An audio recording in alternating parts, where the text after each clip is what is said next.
First and foremost, I want to thank the Most High Yahuwah in the name of Yahushua HaMashiach for leading me to the Davis ministry. I want to thank Pastor or Minister Davis and his wife, as he calls himself, Minister Davis, and his wife for their sacrifice of time, for their sacrifice of praise and worship, and for delivering the true and unadulterated word to the masses and to their members. I want to thank PJ Gurley and user KRO for being so sweet, so calm, cool, collective, and inviting. And to the Davis ministry, I wanted to point out that there are members that have been there before me and that have been sowing their time as well and their seed in the Davis ministry. And I just want to thank each and every individual from the Davis ministry for showing me love, for showing me respect, and for really being so led by the Holy Ruach HaKodesh. I just want to thank you all so much, Minister Davis, Akadi Davis, and JF Davis, Mama Davis, and just for everyone that is a part of the Davis ministry. Another shout out to PJ Gurley, KRO. You guys are amazing. I want to talk about the topic of baptism. I want to get into the topic of baptism because that's the topic and a subject that was brought up last night on one of the lives of Pastor Davis or Minister Davis.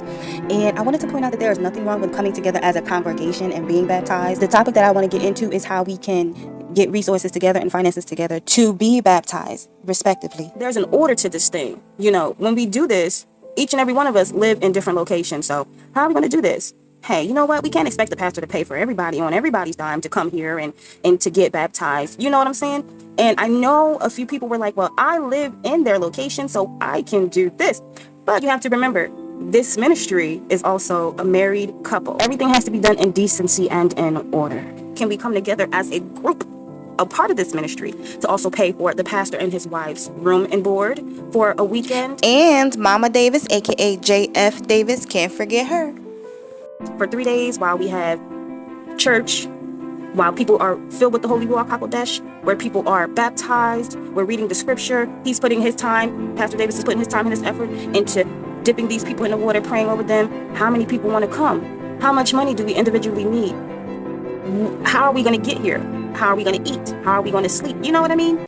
I will be using 2 Bible passages only as separate examples of how the Most High Yahuwah delights in the orderly way of things.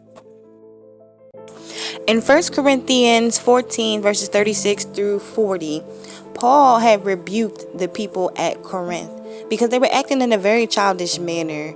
The Bible passage really doesn't tell us what they did wrong, but they really messed up. The Bible really doesn't tell us everything that happens, but they had a misuse of their spiritual gifts, and it was disgrace to God. This included such things in the custom or how they would act to properly glorify Him, and being a good example for Gentiles to convert them to be believers.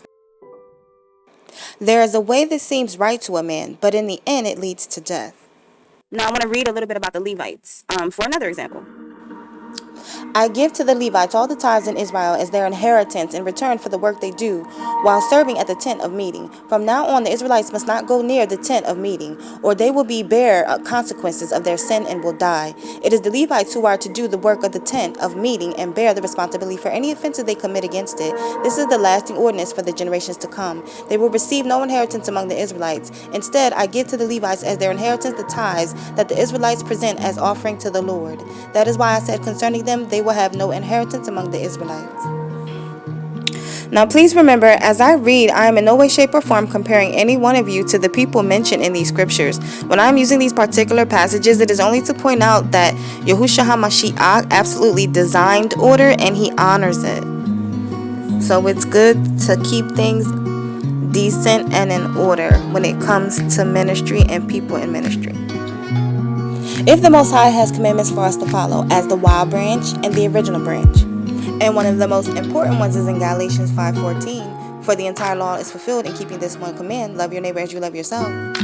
And if God himself orders our steps in his word, what would make us think that we wouldn't have to come together and put something together in a decent and orderly fashion for the pastor and his wife? If baptism is what we wanted, and if to come together and to commune with them is what we want. Top 3 things that we should do in order to ask God and come to God for how he wants us to handle a situation.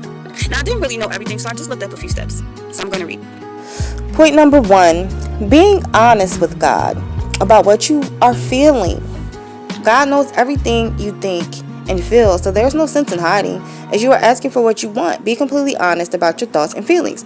Honesty will open God's ears to your prayers. Number 2, ask God specifically for what you want. Tell God what you want or need and ask Him to provide that for you. Be specific about your request. Even though God knows what you want and what you need, He wants you to ask Him for it. Number 3, invite God to work in the ways He wants to work. Although you may have many specific things you want from God, another good thing to pray is that His will be done in your life. Ask Him to move and use you however He wants. Now, last but not least, I'm just showing you guys that I have a group page at Cache Creations on Facebook, and I would like for you to join my Facebook group if you are serious about really meeting Pastor Davis and Akati Davis and Mama Davis for a baptism, possibly this spring or this summer. Now, I created this group. It's called Kingdom Business. You can join this group at Cache Creations. I will put the links down in the description box below. Also, I'm on YouTube, TikTok, and Instagram. Whichever way you can reach me to get these directions, you definitely can. But I'm on Facebook, and I'll put the description link below. The picture that you'll see under the group is of baptism, and I posted my PayPal link for my personal donations. You can donate to this if you want, this link if you want, but I'm going to be personally putting money in for myself, and I will do a second video to show you how to create your own donations link personally for yourself for your funding to meet and be baptized by Pastor Davis and his wife. I posted my PayPal link in my group, and again, I'll be doing a separate video to show people how to create their own PayPal link to do this. Thank you so much, and please stay until the end of the video for further instruction.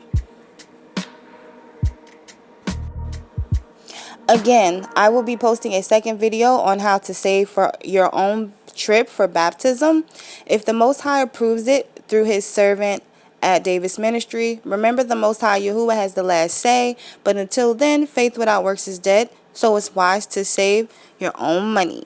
Y'all bless, and I will see you all soon or speak to you all soon. Y'all bless.